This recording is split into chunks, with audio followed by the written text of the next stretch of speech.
Baik, kita akan masuk ke sesi tanya jawab, yang mana sudah ada beberapa pertanyaan yang masuk dan ditujukan ke masing-masing pemateri.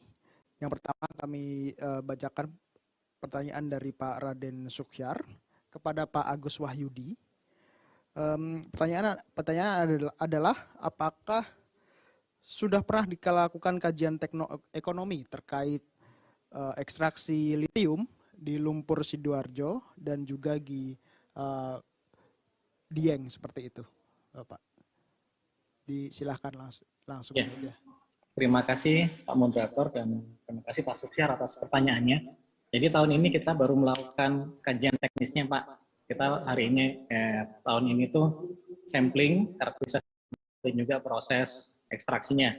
Sampai hari ini kita sudah melakukan proses leaching ya menggunakan tadi 3 metode, yaitu HPAL, kemudian Bayer proses dan juga menggunakan application. Nah setelah itu baru kita masuk ke proses berikutnya yaitu ekstraksi menggunakan solvent ekstraksi. Jadi untuk kajian ekonomi sampai hari ini belum kita lakukan Pak. Kita menunggu hasil dari kajian teknis.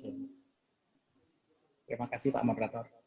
Ya, baik, terima kasih Pak Agus atas jawabannya dan juga terima kasih kepada Pak Raden Sukyar. Selanjutnya pertanyaan dari Bapak Fandi Ahmad Akbar kepada Pak Sugeng Mujianto. Pak Sugeng, masih monitor Pak Sugeng? Siap. Ya, baik. Pertanyaannya adalah seperti ini Pak Sugeng.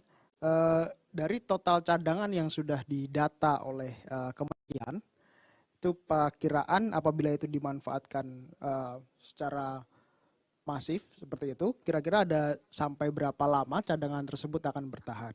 Itu pertanyaan pertama. Dan pertanyaan kedua masih dari Pak Afandi Ahmad, ini apakah nikel tersebut bisa dilakukan daur ulang? Seperti itu dalam ekstraksinya. Terima kasih.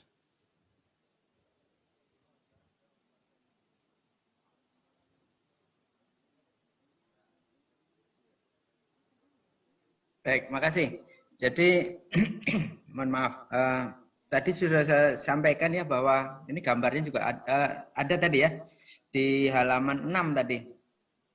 Itu sekitar untuk pirometalurgi sampai 2040 ya, we do nothing, tanpa eksplorasi. Kemudian untuk hidrometalurgi sampai 2100. Ini tanpa eksplorasi juga. Itu yang pertama, jadi masih lumayan panjang. Kemudian yang kedua, daur ulang. Nah ini daur ulang biasanya kalau di negara maju nikel ini kan nggak hanya nikel ya, seluruh logam ini kan didaur ulang, termasuk emas yang ada di PC, kemudian yang ada di elektronik begitu. Nah di Indonesia ini saya belum melihat ketentuan daur ulang ini sekitar berapa begitu, apakah 30%, apakah 10%, apakah 20%, karena ini sebenarnya bukan ranah dari ESDM, di mana ini adalah ranah dari teman-teman Kementerian Perindustrian. Demikian, terima kasih. Baik, terima kasih atas jawabannya Pak Sugeng Mujianto dan terima kasih atas pertanyaannya Bapak Fandi Ahmad Akbar. Selanjutnya pertanyaan dari Bapak Putra S. Abadi yang ditujukan kepada Bapak Alan Matano terkait HPAL, dan pertanyaan adalah sebagai berikut: apakah kadar nikel 1,2% akan langsung digunakan sebagai feed HPAL pada saat commissioning? Lalu apakah produk yang dihasilkan itu berupa nikel sulfate atau seperti apa? Dan bagaimana dengan penanganan tiling dan pengelolaan lingkungannya terkait HPAL? Terima kasih Pak. Pak Putra juga terima kasih Pak. Jadi untuk feed terdengar Pak ya? Untuk feed ke pabrik pengolahan HPAL kami memang minimum grade-nya itu 1 poin, sebetulnya di cut-off 1.1 Pak, tapi kalau yang masuk ke pabrik kami itu minimal di grade 1.28. Tapi tadi sebetulnya tadi kan nikel itu yang utama, tapi bukan segala-galanya. Jadi CR-nya itu harus kurang dari 3, kemudian MJ-nya juga, MG-nya harus kurang 3. Tadi kalau dari dibilang MGU kurang dari 5 itu betul, karena kan dalam untuk offset. Kalau MG-nya sendiri kurang dari 3. AL sendiri juga menjadi patokan, kurang dari 3,5, kemudian M juga 1,5. Dia langsung masuk ke feed dan jadinya adalah MHP Pak. Jadi pemilihan MHP sama MSP itu tergantung dari pengolahan sendiri, tergantung dari chemistry ore sendiri. Kemudian untuk yang tilingnya, kami menggunakan filter press Pak. Jadi residu dari tiling itu dimasukkan ke filter press, kemudian kami filter sehingga menghasilkan padatan dengan moisture sekitar 20%, dan itu akhirnya kami buang ke disposal main out. Mungkin itu Pak Putra jawabannya, Pak Putra. Kalau ada yang terlewat mohon disampaikan. Baik, terima kasih atas jawabannya Pak Alan, sangat komprehensif sekali terkait pertanyaan dari Pak Putra Abadi. Selanjutnya ada pertanyaan dari Bapak Wakil Dekan Akademik Fakultas Teknologi Mineral kepada Ibu Medi Katrin Lengkei. Sepertinya tadi sudah disampaikan bahwasannya permasalahan penambang nikel itu lebih banyak ke supply chain-nya. Jadi di situ ada beberapa rantai ya. Jadi harus ada trader tengah dan trader ujung seperti itu. Itu seberapa persen akan mempengaruhi kinerja dari penambang nikel itu sendiri.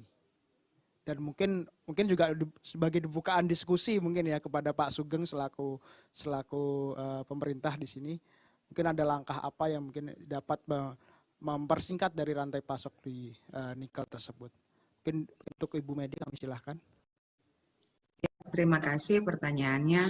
Kalau tadi ada saya baca pertanyaan, apakah ada aturan melarang penambang nikel langsung menjual ke smelter? Itu tidak ada sama sekali. Cuma kebanyakan pihak smelter menutup dengan perusahaan-perusahaan di bawah mereka untuk melakukan kegiatan traders, sehingga kebanyakan perusahaan penambang itu tidak bisa melakukan penjualan langsung. Jadi harus melalui perusahaan traders oleh perusahaan-perusahaan smelter. Kemudian permasalahan pemasaran nampaknya lebih dominan dibanding masalah teknis dalam penambangan. Apakah masih yakin bahwa penambang nikel Indonesia akan berkembang dengan adanya masalah non teknis? Sebenarnya simpel ya Pak ya. Kalau ini kan mungkin masalah non teknis yang memang bukan diatur dalam aturan. Kami para penambang melakukan kegiatan pertambangan yang diusahakan itu mengikuti SOP atau good mining practice.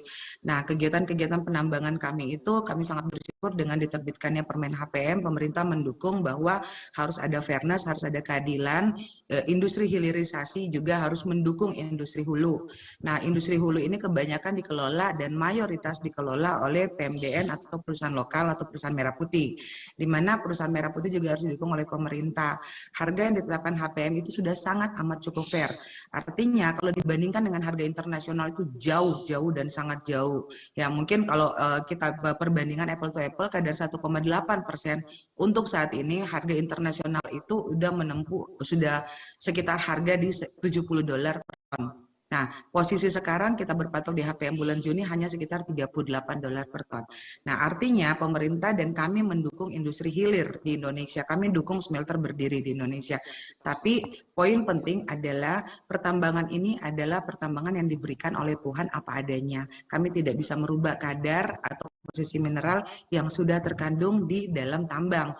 Bagaimana kalau kami minta kepada para pengusaha industri hilir, apakah tidak bisa untuk membuat satu teknologi industri hilir yang menyesuaikan dengan keadaan struktur mineral nikel di Indonesia.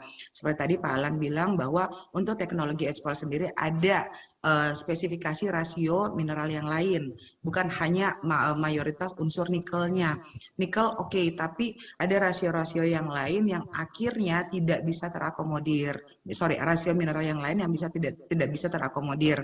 Nah, ini bagaimana kita mencari jalan keluar sehingga supply chain untuk industri smelter itu betul-betul bisa berjalan baik dengan memperhatikan unsur seluruh mineral yang memang sudah terkandung apa adanya di tambang kami. Mungkin itu yang bisa kami sampaikan, Pak. Baik, terima kasih. Terima kasih Bu Mega.